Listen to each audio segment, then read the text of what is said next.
asking the simple questions, the tough questions, and the stuff you really wish your pastor would talk about. Come on now, let's reason together. It's your voice we want to hear. The phone lines are open, so join the conversation. Call 855-244-0077. That's 855-244-0077. Now here's your host, J. Michael McCoy.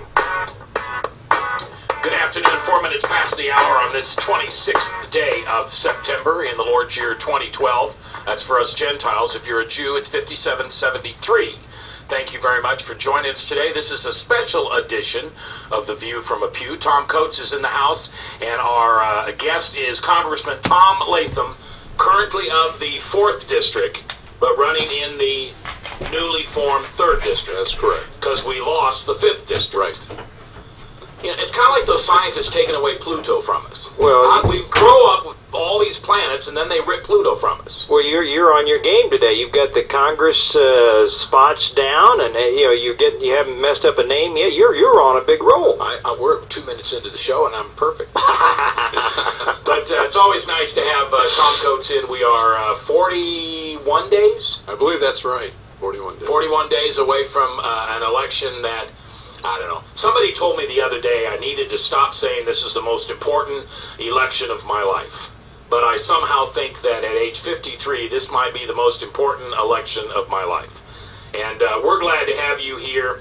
And I'm going to turn this show over to Tom. And I know you've really done your research to talk to Congressman Latham today. Well, I'm like you, Mac. I want to be on my game today. We've got the A-list guest in today, and Congressman Latham, welcome. Enjoyed your hospitality when we were in Washington for a conference recently, and Matt was very generous with his time and gave us a great tour of the Capitol, and then you were generous enough to meet with us in your office. And let me come out of the chute with a story that's broken in the last couple of days. It has to do not with you, but with your opponent. In fact, the gentleman that we both bumped into on the way in is the one that broke this issue 2 days ago, Ed Fallon, who primaried or attempted. He was the guy with the funny bicycle. Yeah, I know Ed. Oh, okay. Yeah, All right. yeah. Now has made an allegation that your opponent 4 years ago offered him a job, an $80,000 a year job. You may have heard this story, to step out of the race and quit bedeviling him, which is a charge of bribery. It was heard on some of the other radio stations the other day. I happened to catch it on some of the other radio stations. Mac, you and I talked briefly about it. And I don't expect you to comment on the substance of the allegation. The fact it was made 4 years later is kind of interesting. But the seriousness of the allegation, I guess, is what I'd like to have a comment. If this proves out to be true, now Congressman Boswell has threatened to sue Ed Fallon over the accusation, and it may actually even go to court. But the seriousness of something like this, how serious an offense is it if Congressman Boswell actually did send a surrogate to offer Ed Fallon an $80,000 a year government job? Well, it is both obviously an ethical violation, but it's a criminal allegation. And beyond that, I don't know the details, but certainly those types of allegations could be criminal. Have you seen? You've been in the House how many years now? I'm in my 9th term. So, have you seen some of your contemporaries fall into such traps? Have you seen some people brought up on ethics charges on such things? Certainly, not specifically as far as bribing to keep somebody out of a race, but ethical violations. Jim Traficant was kicked out of the House of Representatives basically for taking money and gifts and basically rebuilding his house and things like that. And certainly there are a lot of people have been brought up. Charlie Rangel, the most recently, with the lapse he had as far as reporting his taxes and income that he had on You're so vacation. nice to call it a lapse. Well, that's kind of like when Obama just evolved very, very politically correct of you, sir. Well, but certainly you see potential ethical violations like that. I actually am in a pool of people in Washington that when they have specific cases on the ethics committee, they will bring us in to work on individual cases, but which is very, very. You cannot say a word about details of the case until everything is brought forward at a public. Right, and again, I guess that's all we need to say about it. But I thought, again, since it's so topical, broken the last couple of days, I happened to get Ed's email. I saw it, and I thought, whoa, you know, and I suppose you do too. And you had your eyebrows raised, and some of the new people in the news media did as well. He was on Simon's show and spent a better part of a half hour anyway with Ed on this allegation. And so let me move over, though, to this is an audience based primarily of Christian listeners, 99.3. Let's hit on a couple of the cultural issues. Although we let heathens listen too. Yes. They're welcome. They are welcome. Yeah, okay. Yeah, we're not going to pre-screen. But one of the issues that has come up is this issue of gay marriage. It's surfacing in a number of areas. Right now we've got a judge that is, Wiggins, that is, I saw him at the State Fair, he looked like a hunted animal. He's on the run a little bit. We ousted 3 judges a couple years ago for this issue of kind of overturning the will of the people. The state Senate will not let them vote on it.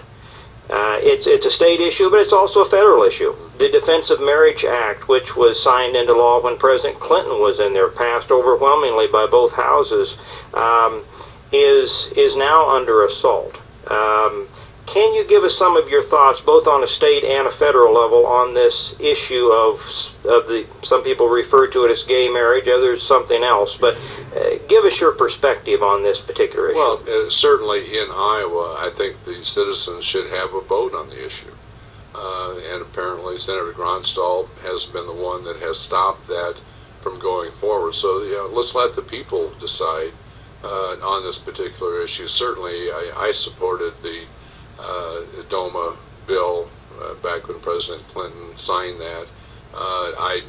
Just morally, I believe marriage is between a man and a woman, and that that's the natural order. And so you haven't yet evolved then, Congressman. Marriage to me, is something that is about a family.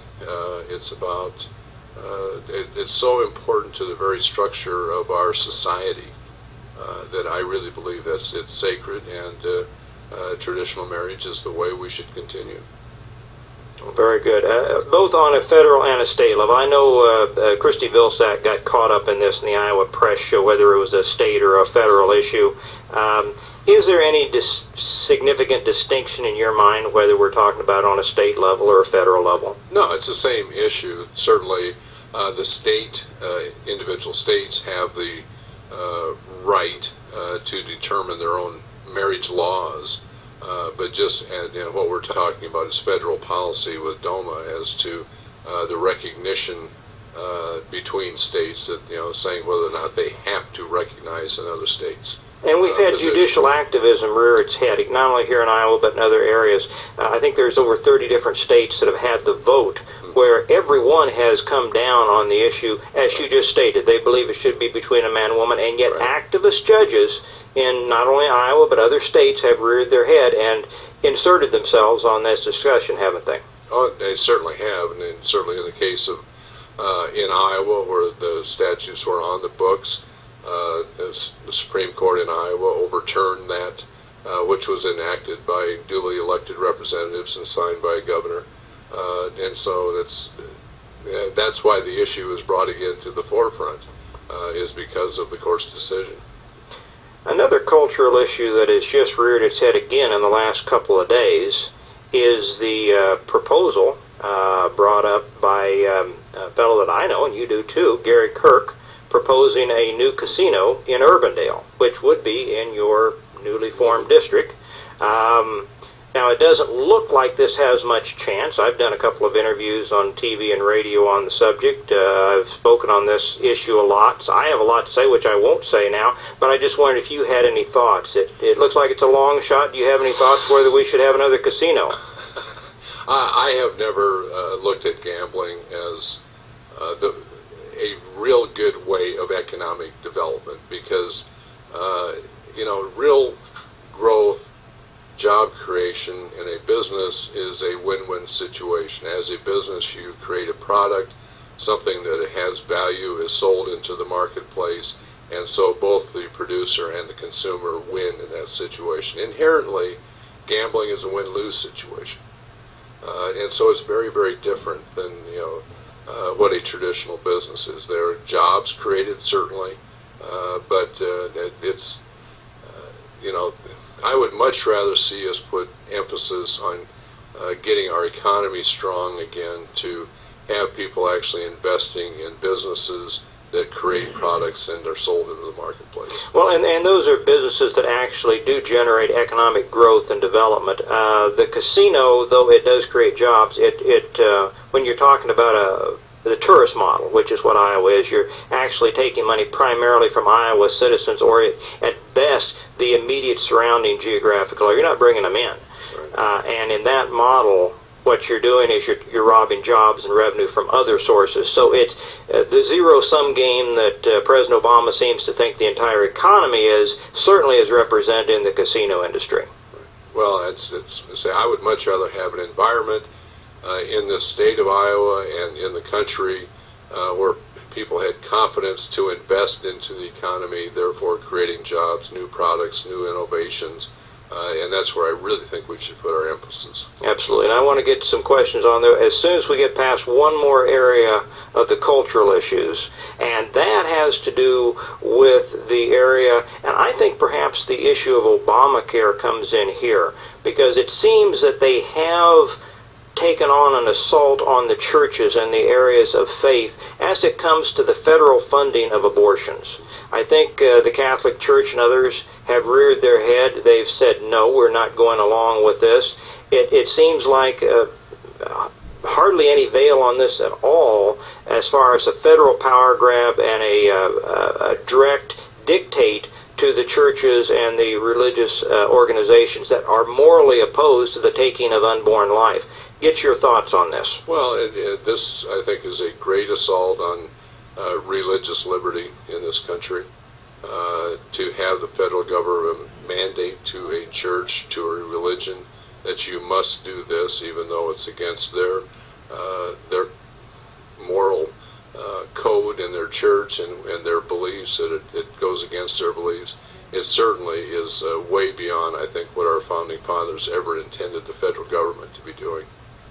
Your opponent, Congressman Boswell, who I think you said in the paper today, it's interesting that both of you have such long voting records. Mm-hmm. He has voted for Obamacare. Right. Did he evidence any concern over this issue? He claims to be a blue dog Democrat, a conservative in cultural issues. Did he raise any issue of concern in voting for Obamacare as it related to this issue? I have never heard that stated by Mr. Boswell at all with any kind of concern with this.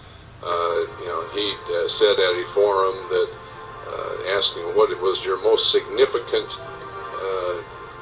thing that you have done in Congress, he said that was voting for Obamacare.